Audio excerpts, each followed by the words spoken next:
बचपन का ड्रीम जो वो बचपन से चाहता है वो उसे मिल सके। उसका वीकनेस पॉइंट भी होता है बिकॉज ये ग्राफिकली एक्सपोनेंशियली इंक्रीज करेगी एंड इससे बहुत ही ज़्यादा डिप्रेस हो जाती है। ये वाइट कोट वाला भी फेज भी आप हर ईयर पूछा जाता है और किसको हल्के में नहीं लेना है। फिजिक्स पहले अपने आप पे बिलीव रखो, है ना। देन मल्टीपल क्वेश्चंस प्रैक्टिस करनी है। डिफा एनालाइज कौन करेगा?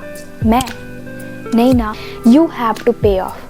हाय guys, welcome back to my YouTube channel inspire by Suhani. So yes, video को स्क्रॉल करते करते करते स्ट्रैटेजीज वाली वीडियो पे तुम लोग इस वीडियो पे तो आ ही गए एंड मैं यही चाहती थी। सो जितने भी मेडिकल क्रिएटर्स थे वो बहुत सारे नीट स्ट्रैटेजीज वाली वीडियोस डाल रहे थे। देन मैंने भी सोचा कि ये जो नीट कंटेंट वाली वीडियो है, स्ट्रैटेजीज टिप्स वाली, वो मैं भी बनाऊँ जिससे कि बहुत सारे नीट एस्पिरेंट को हेल्प मिल सके एंड वो अपनी ड्रीम को पा सके। एक अपना ड्रीम, एक अपना बचपन का ड्रीम जो वो बचपन से चाहता है वो उसे मिल सके। So yes, I am here to explain that all the problem and its solution. So yes, let's begin this video.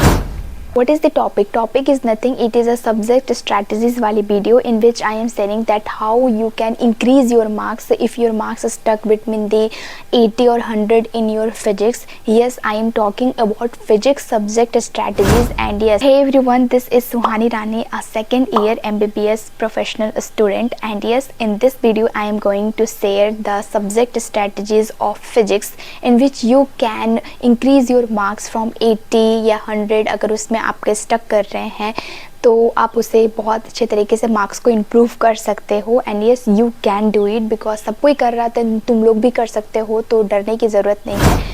बस आते हैं फिजिक्स सब्जेक्ट पे। फिजिक्स एक ऐसा सब्जेक्ट है जिससे कि एटलीस्ट बहुत सारे नीट एस्पिरेंट उससे डरते हैं एंड वो इसका वीकनेस पॉइंट भी होता है बिकॉज यही एक ऐसा सब्जेक्ट है जो कि आपके मार्क्स और आपके रैंक को डिसाइड करता है। एंड यस, ये 25% ऑफ मार्क्स आपका डिसाइड करता है टोटल 180 क्वेश्चंस का।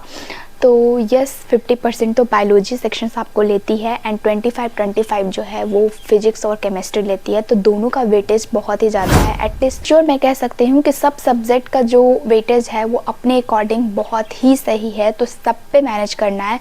यस, मैं इस वीडियो में फिजिक्स का ही स्ट्रैटेजी शेयर करने वाली हूँ कि उस पर आप कैसे उसको मैनेज कर सकते हो।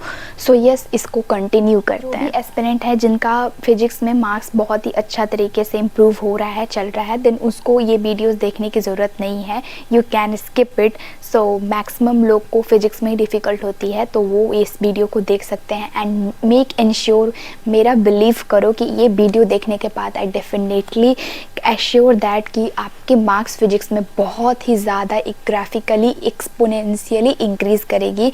ये मैं अपने बिलीव के साथ कह सकती हूँ। सो आपको भी खुद पे बिलीव रहना बहुत ही ज़्यादा ज़रूरी है। सो सबसे पहले अपने आप पे बिलीव रखो, है ना। देन तभी आप क्या कर सकते हो, कोई भी एग्ज़ाम को क्रैक कर सकते हो। सो यस, बायोलॉजी अच्छे जा रहे हैं, बायोलॉजी सही है, केमिस्ट्री सही है, बट लास्ट पॉइंट जो आती है दैट इज़ द फिजिक्स। सो ये आप लोग के साथ ही नहीं होता था, ये मेरे साथ भी होता था, जिसमें मेरे जो फिजिक्स में जो मार्क्स थे वो 80 या 100 में स्टक ऑन कर जाते थे एंड मैं इससे बहुत ही ज़्यादा डिप्रेस हो जाती थी, लिटरली बहुत ही ज़्यादा depressed. And I am the one, और मैंने ही उस मार्क्स को 160 प्लस स्कोर किया है अपने नीट एग्ज़ाम में, जिसके कारण मैं यहाँ हूँ एंड मैं सेकेंड ईयर MBBS स्टूडेंट हूँ। सो यस, मैं भी उसी कैटेगरी पे थी, मैं भी उसी फेज में थी जिस फेज में आप अभी हो। सो ये वाला भी फेज, ये वाइट कोट वाला भी फेज भी आपके लाइफ में ज़रूर आएगा जब आप इस सारे स्ट्रैटेजीज टिप्स को फॉलो करोगे। सो मैं बताती हूँ कि आपको करना क्या क्या है। बेसिकली ये होता है कि जब तुम लोग क्या करते हो, फुल मॉक टेस्ट को देना शुरू कर जाते हो तो उसमें ऑब्वियसली जो फिजिक्स के जो मार्क्स है वो बहुत ही ज़्यादा गिर जाते हैं एज़ कम्पेयर टू जब आप चैप्टर वाइज यूनिट टेस्ट देते हो इसके कंपैरिजन में। क्योंकि होता क्या है कि जब आप चैप्टर वाइज टेस्ट देते हो, यूनिट वाइज टेस्ट करके कि 5 चैप्टर 10 चैप्टर का टेस्ट, तो उसमें क्या होता है कि सारे क्वेश्चन एक सिमिलर टाइप के होते हैं एंड सब में ऑलमोस्ट एक ही चैप्टर के फॉर्मूलाज वगैरह लगते हैं, कॉन्सेप्ट वगैरह लगते हैं, तो उसमें कॉन्फिडेंस बढ़ जाता है और फिर लगता है मेरे फिजिक्स में बहुत ही अच्छे नंबर आ गए हैं, अब मैं तो कर लूँगा। उसके कारण ओवर कॉन्फिडेंस हो जाता है और उसके कारण जब आप फुल मॉक टेस्ट देने लगते हैं तब आपका जो मोरल है वो बहुत ही ज़्यादा गिर जाता है एंड उससे बहुत ही वो डिप्रेसिंग वाला फील होता है। सो यस, ये मेरे साथ भी होता था। So the reason behind this, जब तुम लोग क्या कर रहे हो 5 या 6 चैप्टर्स का एग्ज़ाम दे रहे हो, उसको अटेम्प्ट कर रहे हो, तो फिजिक्स का जो मार्क्स है बहुत ही अच्छा आ रहा है, लेकिन फिर क्या हो रहा है कि जब तुम लोग फुल मॉक टेस्ट दे रहे हो तो उसका मार्क्स बहुत ही ज़्यादा गिर रहा है। एंड इसके बहुत सारे रीजंस होते हैं, ठीक है। यू डोंट बिलीव दैट कि ये सारे रीजंस जो है वो आपके मार्क्स को डिसाइड करता है, एंड आपके जो मार्क्स, आपकी जो कंसिस्टेंसी, आपका जो टाइम मैनेजमेंट है उसको भी वो बहुत ही ज़्यादा डिसाइड करता है। सो इसको ईजी या हल्के में नहीं लेना है तुम लोग को, लिटरली मान जाओ कि इसको हल्के में नहीं लेना है। फिजिक्स एक बहुत ही अच्छी सब्जेक्ट है और उसको तुम लोग को मैनेज करना ही है, तीनों सब्जेक्ट को मैनेज करना है, तब जाके ही you can easily crack your NEET exam. चाहे वो नीट 2025 के एस्पिरेंट ये देख रहे हैं, चाहे वो नीट 2026 हो, चाहे वो अपकमिंग नीट एस्पिरेंट हो। सो यस, क्या करना है तुम लोग को? सबसे पहले जो रीज़न तुम लोग को समझना है वो ये है कि जब तुम लोग फुल मॉक टेस्ट देने लगते हो तो then you will have to apply all concept of all the chapter of class 11th and 12th in that 45 question। And कुछ क्वेश्चन ऐसे भी होते हैं कि जो 2 चैप्टर से लिंक्ड होते हैं, 11th और 12th से लिंक्ड होते हैं, एंड कुछ ऐसे क्वेश्चंस होते हैं जो एक दूसरे चैप्टर से लिंक्ड होते हैं। एंड जब वो नहीं बनता, जब आप उससे लिंक्ड नहीं कर पाते और जब वो नहीं बन पाता है, then you will get panic, एंड उसके कारण मॉक टेस्ट के नंबर और ही ज़्यादा गिर जाते हैं। I know you can relate this, कि मैं ये जब बोल रही होंगी देन तुम लोग को पता चल रहा होगा कि यस, ये मेरे साथ ऐसा ही होता है। सो डोंट वरी, मेरे साथ भी होता था, एंड ये धीरे धीरे धीरे करते करते करते करते ये एक बहुत ही अच्छे पीक पे आ गया था। मेरा स्कोर बहुत ही अच्छा आने लगा था। तो मैं बताती हूँ कि सबसे पहले तुम लोग को क्या करना है। तो फर्स्ट पॉइंट, जो चीज़ तुम्हारी वीकनेस है उस वीकनेस को तुमको वीकनेस ही नहीं करके रखना है, उसको स्ट्रेंथ में कन्वर्ट करना है। तो सबसे पहले जब first point behind this, that you have to give a daily mock test. Daily mock test तुमको देना है, फुल मॉक टेस्ट देना है फुल चैप्टर्स के, चाहे उसमें कितने भी नंबर आए, तुमको फर्स्ट में डेली मॉक टेस्ट देना है। द सेकेंड पॉइंट ये है कि डेली क्वेश्चंस प्रैक्टिस करनी है, चाहे वो कहीं से भी हो, चाहे वो तुम जिस भी इंस्टीट्यूट से पढ़ रहे हो उसके क्वेश्चंस जो सर करवा रहे हो, चाहे वो जिस भी इंस्टीट्यूट में पढ़ रहे हो जिसके मॉड्यूल हो, वो सबको तुमको लगाना है एट लीस्ट 5 to 6 टाइम्स, उसको लगाना ही लगाना है। एंड ये मैंने भी किया था, तो तुम लोग को भी करना है, तभी जाके उसमें एक कॉन्सेप्ट की क्लैरिटी आएगी। तो मल्टीपल क्वेश्चंस प्रैक्टिस करनी है, different types of question practice करनी है। Third point, don't skip your previous year question. Previous year question एक ऐसा पार्ट माना जाता है नीट या किसी भी कॉम्पिटिटिव एग्जाम के लिए, जिसमें कि तुम लोग को समझ में आ जाता है कि इस टाइप का क्वेश्चन इस पैटर्न में आ सकता है। ये स्टेटमेंट वाइज भी हो सकता है, ये रीज़न वाइज भी हो सकता है, ये करेक्ट इनकरेक्ट कुछ भी तरीके से आ सकता है। एंड वो चीज़ तुम्हारे दिमाग में इनपुट करेगी एंड वो बताएगी कि इस तरीके के क्वेश्चन जो हैं वो अगली बार अगर आएगी तो इस तरीके भी आ सकती है। तो don't skip your PYQ daily का डेली लगाना है तुम लोग को। एंड जितना हो सके क्वेश्चंस प्रैक्टिस करो, चाहे वो कोई भी बुक हो, सारी बुक अच्छी है, बस एक मॉड्यूल बुक या फिर अपने क्लास नोट्स पे स्टक ऑन करो। इसके अलावा मल्टीपल टाइप ऑफ बुक्स को नहीं तुम लोग को करना है, एक ही बुक को, एक ही मॉड्यूल को 5 to 6 टाइम्स तुम लोग को प्रैक्टिस करना है, तभी जाके ये चीज़ जो है वो कंफर्म होगी एंड मार्क्स जो है वो बहुत ज़्यादा इंक्रीज करेगी। ये सब जो मैं स्ट्रैटेजीज बता रही हूँ ये तुम लोग को हल्के में नहीं लेना है कि यस मैंने वीडियो देख लिया, मेरी तो फिजिक्स में मार्क्स बढ़ी जाएगी। बिना किसी मेहनत, हार्ड वर्क और स्मार्ट वर्क के बिना you can't crack any competitive exam. और अगर तुम इसको हल्के में लोगे then you have to pay of, ठीक है। तुम लोग को फिर से 1 साल का प्रिपरेशन करना पड़ेगा एंड यू नो ये कितना टफ होता है। सो श्योर दैट ये तुम लोग अपने आप को एज अ चैलेंज के रूप में लो and you have to accept on that. Another point which I want to share that revision. सब चीज़ कर रहे हैं बट रिवीजन ही नहीं हो रहा है, देन क्या याद रहेगा और क्या क्वेश्चंस बनेंगे, ठीक है। तो रिविजन्स एट द सेंस कि सबके शॉर्ट नोट्स होते हैं। मैंने क्या किया था कि जितने भी चैप्टर्स है सबके शॉर्ट नोट्स बना लिया था, उसमें जो फॉर्मूलाज है फिजिक्स रिलेटेड, जो कुछ कॉन्सेप्ट्स है वो सबको मैंने अपने अकॉर्डिंग समझ लिया था एंड PYQ को जब देखती थी तो उसके अकॉर्डिंग उसी शॉर्ट नोट्स में डाल देती थी। तो मेक श्योर कि तुम लोग मल्टीपल टाइम रिवीजन करो। अगर हर तुम लोग मॉक टेस्ट दे रहे हो देन रिवीजन का भी उतना ही है। 3 घंटा अगर तुम लोग अपना पढ़ाई कर रहे हो तो 1 घंटा रिवीजन का दो एंड वो रिवीजन बहुत ही ज़्यादा हेल्प करेगी और कि वो रिवीजन शॉर्ट नोट्स के जैसा हो एंड उसमें फॉर्मूलाज वगैरह अच्छे तरीके से तुम लोग रिवाइज कर सको। जितने वो क्लास 11th की फिजिक्स की बात कर रही हूँ या चाहे वो क्लास 12th की फिजिक्स की बात कर रही हूँ, okay. You can't believe that कि मल्टीपल्स टाइम रिवीजन करने से कि कुछ क्वेश्चंस जो तुम्हारे अटक रहे थे वो बहुत ही अच्छे तरीके से बनने लगेंगे एंड मार्क्स बहुत ही एक्सपोनेंशियली इंक्रीज़ करेगा। बिलीव मी, बहुत ही ज़्यादा इंक्रीज़ करेगा। Another thing which I want to share is that कि किस चैप्टर का वेटेज कितना है, मतलब किस चैप्टर से उसके क्वेश्चन जो हैं वो कितने ज़्यादा आ रहे हैं। एज़ फॉर एग्जांपल काइनेमेटिक्स एक ऐसा चैप्टर होता है जिसमें कि एटलीस्ट 5 to 6 क्वेश्चन जो है वो हर ईयर पूछा जाता है। उसी अकॉर्डिंग जो 12th में करंट होता है और मैग्नेट होता है उसमें भी बहुत सारे क्वेश्चन पूछे जाते हैं एंड मॉडर्न फिजिक्स होता है उससे भी।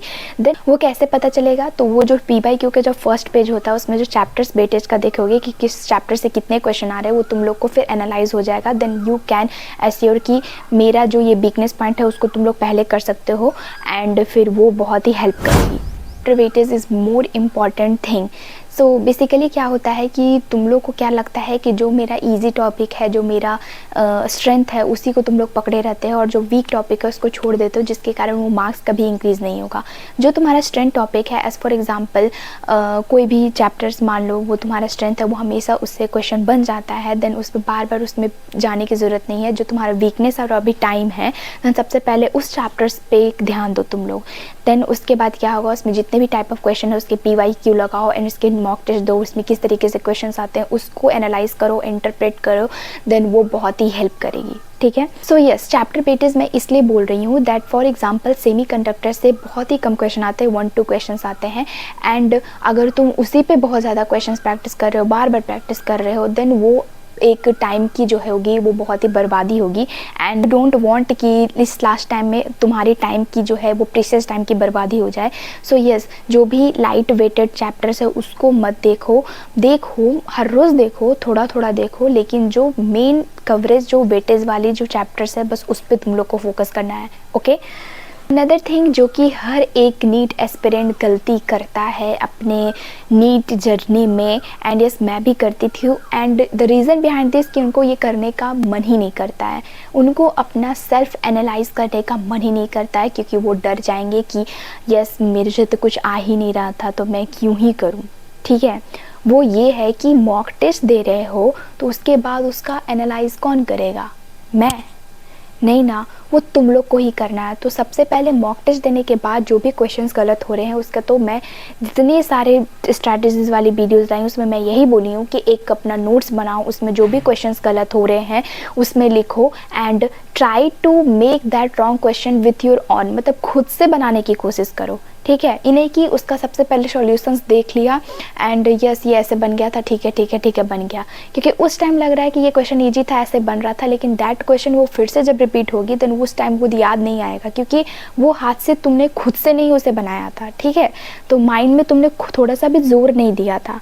ठीक है। तो ऐसे करने से मॉक टेस्ट के जो रॉन्ग क्वेश्चंस को ऐसे खुद से बनाने से क्या होगा, माइंड में थोड़ा सा जोर पड़ेगा, इंटरप्रिटेट करने का कोशिश करेगा कि ये क्वेश्चन इस चैप्टर से है, इस ऐसे उसमें फॉर्मूला अप्लाई करना, ये क्लास 11th या क्लास 12th के चैप्टर से है, और एंड इसके कारण जो होगी वो बहुत ही ज़्यादा जो है वो डाटा इंटरप्रिटेशन और एनालाइज करने की जो इंटीग्रेशन है वो बहुत ही ज़्यादा बढ़ जाएगी। ठीक है। अनदर थिंग, जो ऐसे क्वेश्चंस आते हैं जो 2 चैप्टर से लिंक्ड होते हैं, इसी सब के क्वेश्चंस के प्रैक्टिस करने से, माइंड पे थोड़ा सा जोर देने से उसके कारण वो एक्लिमेटाइज हो जाएगी एंड टाइम मैनेजमेंट भी इससे बहुत ही बेटर होगा एंड कभी क्वेश्चन बन जाएगा तो तुम लोग को पता भी नहीं चलेगा। सो यस, ये करना है मॉक टेस्ट। जो भी मॉक टेस्ट के जितने भी क्वेश्चन जो तुम्हारे गलत हो रहे हैं, चाहे वो सिली मिस्टेक्स के कारण हो, चाहे वो तुमको फॉर्मूलाज मिस्टेक के कारण हो, या चाहे वो कॉन्सेप्ट की ना क्लैरिटी होने के कारण हो, वो सबको तुमको अलग अलग पार्ट में डिवाइड करके एक नोट्स बनाना ही है। ओके। फर्स्ट टाइम जो होगा वो ये सब करने में थोड़ा सा टाइम लगेगा, आई कैन अंडरस्टैंड कि थोड़ा सा टाइम तो लगेगा ही, पर उतना नहीं डिप्रेस्ड होना है। टाइम अगर लगेगा तो लगने दो, ये मेन मानो कि तुम्हारा जो मार्क्स है वो इंक्रीज़ होने वाला है। एंड आज का कंपटीशन इतना बढ़ गया है, देन यू कैन नो कि एक भी क्वेश्चन अगर छूटता है तो मेक श्योर कि हमको सारे सब्जेक्ट में सब एटलीस्ट मैक्सिमम से मैक्सिमम मार्क्स लाने की कोशिश करना है। ठीक है। तो ये भी नहीं सोचना कि कंपटीशन बहुत ही बढ़ गया है तो बहुत ही ज़्यादा है, वो सबके लिए बढ़ गया है। ठीक है। तुम ही एक ऐसे प्राणी नहीं हो जो तुम्ही को डर लग रहा है, वो जितने भी चाहे वो टॉपर्स भी आने वाले हैं उनको भी उतना ही डर लग रहा है जितना कि तुमको डर लग रहा है। ठीक है। तो अपने आप में थोड़ा सा हर चीज़ को बैलेंस करो, देन सब चीज़ हो जाएगा। डोंट वरी, सब चीज़ हो जाएगा। मैंने जितनी भी पॉइंट्स बताई वो बहुत ही गोल्डन पॉइंट्स हैं, प्लीज़ इसको स्किप मत करना। अनदर जो सबसे last point which I want to share with you, that ये होता है कि कुछ ऐसे क्वेश्चंस आते हैं which is based on only concept and theoretical. मतलब उसमें तुमको ना फार्मूलाज लगाने की ज़रूरत है ना कुछ, अगर तुमको उसके कॉन्सेप्ट और थ्योरी पता है तभी वो क्वेश्चन बन पाएगा, वरना वो नहीं बन पाएगा। एंड ये सब जो क्वेश्चन है मोस्टली स्टेटमेंट वाइज ही आती है, ठीक है। एंड बेसिकली ये सब जो क्वेश्चंस की प्रैक्टिस होती है वो तुम जो भी इंस्टीट्यूट में पढ़ रहे हो या जिस प्लेटफॉर्म से पढ़ रहे हो वो मैक्सिमम सर इसको बता देते हैं एंड वो मुंह पे याद आती है, याद भी हो जाती है। कुछ कुछ ऐसे क्वेश्चंस होते हैं जो कॉन्सेप्ट के अकॉर्डिंग है, जो थ्योरेटिकल ही है कि ऐसा होता है तो होता है, ये बोल नहीं सकते हो कि ऐसा क्यों होता है, तो वो सब चीज़ को तुमको याद करना, उस कॉन्सेप्ट और थ्योरी को तुमको ले के चलना है। तो यस दी, मैं कैसे करूँ ये कॉन्सेप्ट की क्लैरिटी मैं कैसे करूँ, तो मैं बताती हूँ। बेसिकली जो भी आप किसी भी इंस्टीट्यूट को फॉलो कर रहे हैं, तो चाहे वो अपना मॉड्यूल दे रहे हैं, चाहे वो अपना नोट्स प्रिपेयर करवा रहे हैं, उसमें कुछ ऐसे गोल्डन की पॉइंट्स होते हैं, कुछ ऐसे 4 to 5 या 10 पॉइंट्स होते हैं हर चैप्टर्स के या हर टॉपिक्स के आगे वाले पन्ने में, and it is very important. As for example मैं जब एलएन में थी एंड एलएन के मॉड्यूल को मैंने बहुत ही टाइम्स उसको बनाया है, तो उसमें क्या होता था कि जितने भी चैप्टर्स होते हैं एंड चैप्टर्स के भी जो टॉपिक्स के सब टॉपिक्स है उसके सबसे आगे वाले पेज में कुछ कुछ ऐसे पॉइंट्स होते थे, वो गोल्डन की पॉइंट्स होते थे। एंड वो पॉइंट्स डिट्टो एनसीईआरटी के ही पॉइंट्स होते थे, गोल्डन की पॉइंट्स होते थे या समरी पॉइंट्स होते थे। मैं क्या करती थी, वो जो जितने भी गोल्डन की पॉइंट्स है उसमें जितने से भी सारे पॉइंट्स है वो मैं सारे पॉइंट्स को देखती थी, एक भी पॉइंट्स को स्किप नहीं करती थी। क्योंकि यू नो कि कुछ ऐसे क्वेश्चंस है जो सिर्फ स्कोरिंग है, उसमें तुमको दिमाग लगाने की ज़रूरत नहीं है कि ऐसे करना वैसे करना, फार्मूलाज लगाना है, ये सब करने की ज़रूरत नहीं है। एंड उसमें तुम्हारा टाइम भी बच रहा है एंड नंबर भी 4 मिल रहे हैं, ठीक है। तो तुम क्यों उसको छोड़ना चाहोगे, समझ रहे हो ना, क्यों छोड़ना चाहोगे। सो इसीलिए वो वैसे क्वेश्चंस को अपने हाथ में रखो कि ये क्वेश्चंस आएगा तो मेरे तो ये सही ही होंगे। बेसिकली थ्योरेटिकल क्वेश्चन जो है वो 1-2 ही आते हैं, ज़्यादा नहीं आते हैं मोस्टली, क्योंकि नीट वाले भी तुम लोग से ज़्यादा ही तेज़ है, क्योंकि वो चाहता है कि जल्दी से उसका टाइम मैनेजमेंट ही देखना वो चाहता है। वो ज़्यादा क्वेश्चंस अप्लाई करने वाला देगा, फार्मूलाज अप्लाई करने वाला देगा, सो वो जानबूझ के वो देना चाहता है। 1-2 क्वेश्चन ही वैसे होते हैं एंड अगर वो क्वेश्चन बहुत ही स्कोरिंग है देन तुमको तो वो करना ही पड़ेगा ना, तो वो सब का भी तुमको ध्यान में रखना है। सो ये पॉइंट था। ये सारे पॉइंट्स जो है वो बहुत ही इंपॉर्टेंट है एंड मुझे ये ऐसा होप है कि तुम लोग को ये बहुत ही ज़्यादा हेल्प करेगी। Point which I want to share with you, that जो भी क्वेश्चन तुम लोग मॉक टेस्ट में जो एग्ज़ाम दे रहे हो उसमें अगर पढ़ रहे हो तो क्वेश्चन पढ़ते पढ़ते ही माइंड में ऐसा एनालाइज हो जाता है कि ये क्वेश्चंस का सॉल्यूशन कुछ इस तरीके से बनेगा, ये इस चैप्टर से आ रहे हैं, ऐसे बनेगा वैसे बनेगा। सो मेक श्योर कि वो क्वेश्चंस तुम अच्छे से पढ़ो कि उसमें करेक्ट लिखा है, नॉट करेक्ट लिखा हुआ है, इनकरेक्ट लिखा हुआ है, नॉट इनकरेक्ट लिखा हुआ है, तो वो क्वेश्चंस को तुम लोग को अच्छे तरीके से ही पढ़ना है एंड उसके अकॉर्डिंग उसको एनालाइज करना है। एंड ये सब चीज़ तुमको हल्के में नहीं लेना है। ये सब चीज़ बहुत ही छोटी छोटी चीज़ है। मैं ये सारी छोटी छोटी चीज़ को तुम लोग को शेयर कर रही हूँ, तो ये सब को स्किप नहीं करना है, इतना तो करना ही करना है, तभी जाके फिजिक्स के जो मार्क्स है वो बहुत ही ज़्यादा इंक्रीज़ करेंगे, ठीक है। बस तुम लोग के कारण मैं भी आज अपने बहुत सारे पुराने वाले दिन क्यों मुझे भी याद आने लगी कि मैं ऐसे करती थी वैसा करती थी, और मैं कभी कभी सोचती हूँ कि मैंने ही ये किया है एंड यस मैंने ये कर लिया है। ठीक है, लोग को भी एक दिन ऐसा ही लगेगा जब तुम इस फेज में आओगे एंड इस वाइट कोट को पहने रहोगे, तो तुम लोग को भी लगेगा कि यस मैं अपने मेहनत से यहाँ आया हूँ या आई हूँ and yes I am deserving it. So if your heart says that you can deserve it, then obviously you can deserve it. No one can stop you except you. So yes ये थी physics strategies की छोटी छोटी points and yes तुमको इसको skip नहीं करना है। सो यस लाइफ में हमेशा आगे बढ़ते रहो and all the best for your NEET 2025 exam.